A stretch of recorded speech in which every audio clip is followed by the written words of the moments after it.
Hi there, friend. My name's Teresa, and this is Homestead Life. Welcome to my kitchen.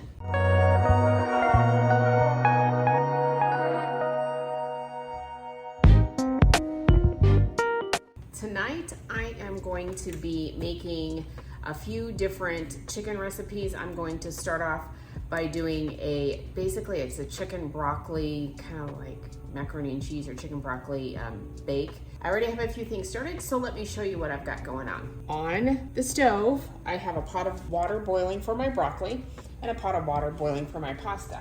We're gonna be using a pound of pasta here that I got from Costco. I'm gonna be putting that in here as soon as this comes to a boil.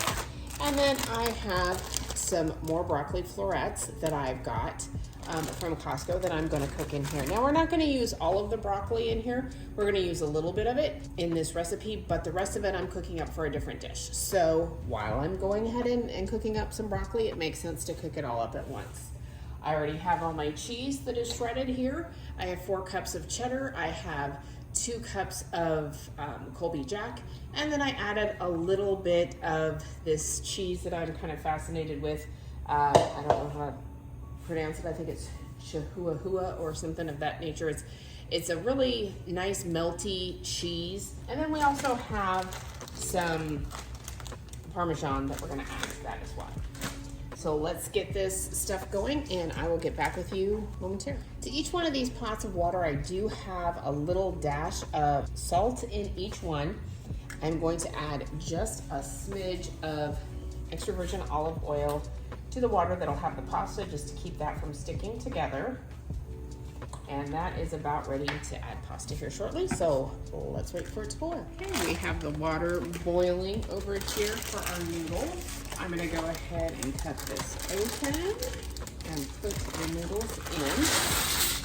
We're gonna cook it according to package directions, which this one says, should have read this before, but 9 minutes. So I'm gonna do this for about 6 minutes. So I'm gonna cook them for about 6 minutes. Whenever you're cooking any kind of pasta that's going to be baked with sauce or something, you can cook it so that it's not 100% done. You don't wanna have it 100% all the way cooked. You want it al dente. Otherwise, it'll get really mushy, and that's not what you want with your pasta. As you can see, we're still waiting on the water to come to a boil for the broccoli, but I'm gonna go ahead and put it in because I don't necessarily want it boiling. I'm just going to kind of blanch this a little bit. Actually, I'm gonna cook it, but not to a mushy consistency. So let's go ahead and put this in here. Get this kind of cooking for about the same amount of time. We've got about 4 minutes left. And I think that ought to be about right for our broccoli. These are some pretty big florets, which is fine. We'll chop them up a little bit before we put them in with the cheese sauce. So after this timer goes off, I'm gonna strain the noodles so that they stop cooking and rinse them, and then we will be back. Okay, so I'm gonna go ahead and turn this off. We've got the timer going off. We're gonna turn off the noodles here, and I'm gonna go ahead and turn off the broccoli, and I'm gonna move the broccoli just right off the heat really quick. I'm more concerned about the noodles, so I'm gonna take the noodles over and drain them.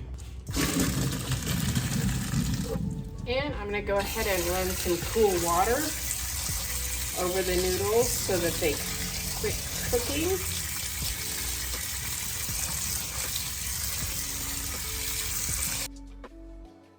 All right, now we're just gonna let the noodles kind of sit over here. They're perfectly done. And let's go back over to the stove. All right, so now over here on the stove, I put my cast iron enameled Dutch oven, and I'm gonna go ahead and turn that on about medium high. And I am going to be putting a 1/2 cup of butter. I've got some grass-fed butter here that I have from Costco. I'm gonna go ahead and put that in here. We're gonna melt this down. We're gonna start making the sauce now, the cheese sauce, and that starts with a roux. So we're gonna go ahead and melt this butter up.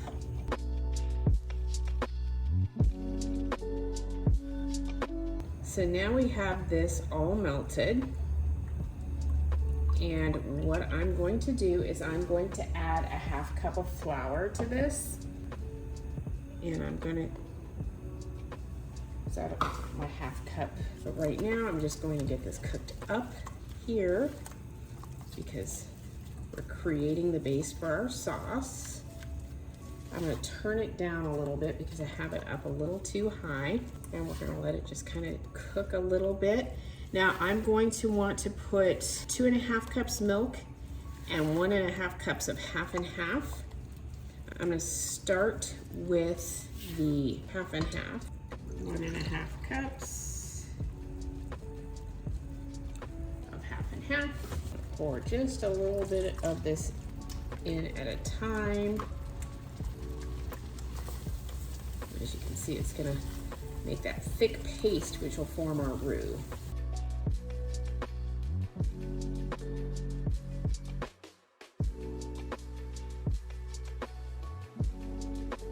Now I need to put the 2.5 cups milk. So I'm gonna grab the milk, which is right behind me, and we're gonna do the 2 cups first. It never fails. Whenever I'm doing something that requires my complete attention, like I can't walk away from it, is when the dogs go and do something that they really shouldn't be doing. And I can't go grab them right now because I don't want to burn the sauce. So let me go grab my other whisk because I want the plastic one. I don't like using whisks in here that are metal, just because I'm trying to keep the cast iron or the enamel on the cast iron in good shape. All right, we still need to put a half cup of milk in here. So, where's my measuring thing here? Okay, well there's one of the crazy creatures. Which means the other 2 are still up to no good.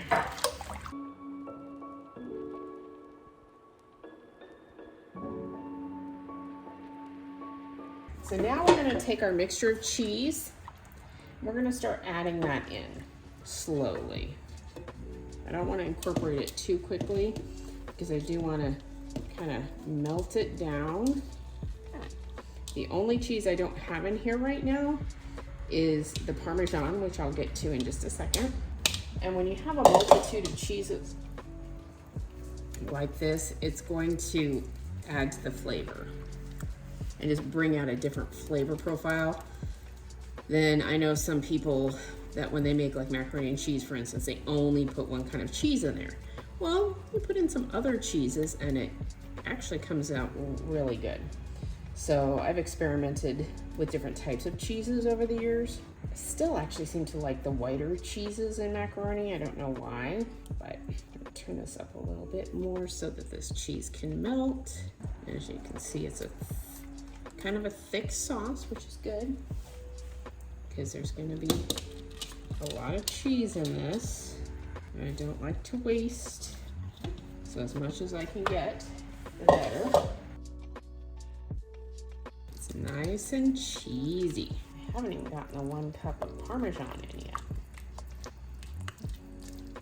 Okay, I'm gonna turn this back down. It's really super cheesy, which is awesome. All right, I'm gonna go ahead and turn this off now so we can just let this cheese melt. And since it's off, it's okay for me to leave it alone. We're gonna go over to the island where I need to have about a pound of, well, 2 cups cooked chicken. So let's move over to the island. So I'm gonna take a big casserole dish, and we need some cooked chicken, so 2 cups of cooked chicken. So I'm gonna go ahead and take some of the chicken that I've actually canned up previously, and I am going to, oh, come on, Phil. There we go. I have to get it at just the right spot.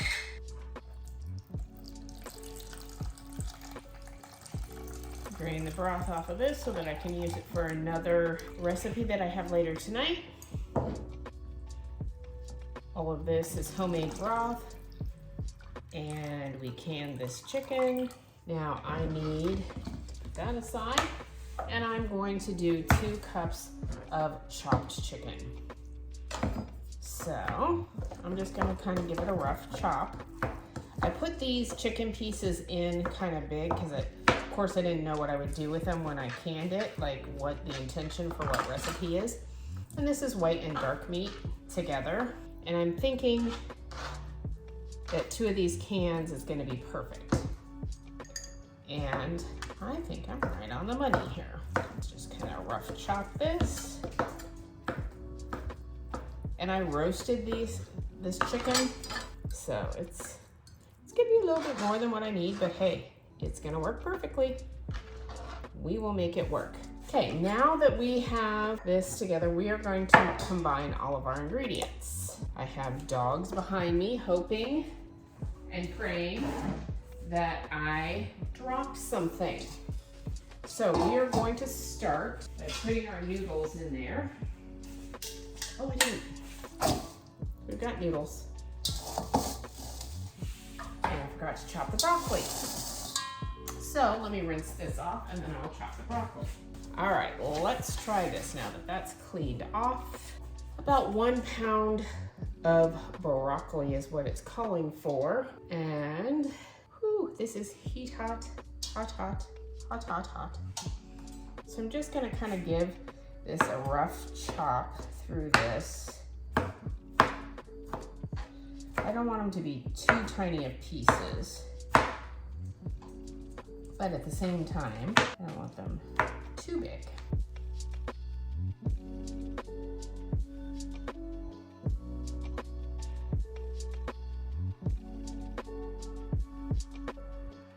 So now we're gonna go ahead, bring the bowl back, and then we're gonna bring over our cheese mixture. Super creamy.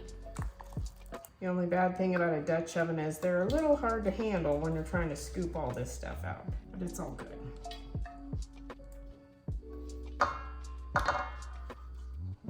Okay, so here we have that. We're gonna toss this together. Look at all that. Now, we're gonna put in our chicken and stir. And then we'll add our broccoli. This will be perfect. I might actually get 2 pans out of this. I don't know. We'll see. We will see. Add the broccoli.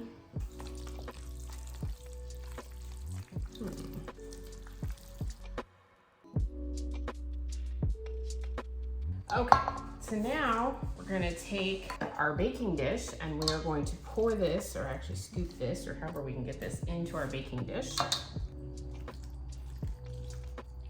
And I think we're gonna be getting 2 of these. Possibly, let's see. It's supposed to only make 1 recipe, but yeah, it'll just be a full dish. Because I know my husband will just eat this like crazy. Okay, this will be a full dish, which will be good. Okay. Now, what I'm gonna do on the top of this is I'm going to sprinkle some breadcrumbs and Parmesan. Now, full disclosure, my husband is a Kraft macaroni and cheese kind of guy. That's what he prefers for macaroni and cheese. So something like this is way outside of the norm for him, but not for me. Sprinkle some of this on the top. I'm not gonna put as much, like a lot, just a little bit. I think it's got plenty of cheese. Just doing that to more solidify some of the breadcrumbs. And I don't know if I'm gonna put all the breadcrumbs, like it says a 1/3 cup. And this is kind of like a recipe that I used to make years ago, except for I didn't use breadcrumbs. Ironically enough, I used potato chips back then, but I'm not using potato chips now. All right, let's go ahead and use all the breadcrumbs. We'll just make them nice and crunchy. Okay. And then there you have it. We're gonna put it in the oven at 400 degrees for 35 to 40 minutes. So let's do that and see what it looks like when we come back. Okay, let's do some cleanup really quick.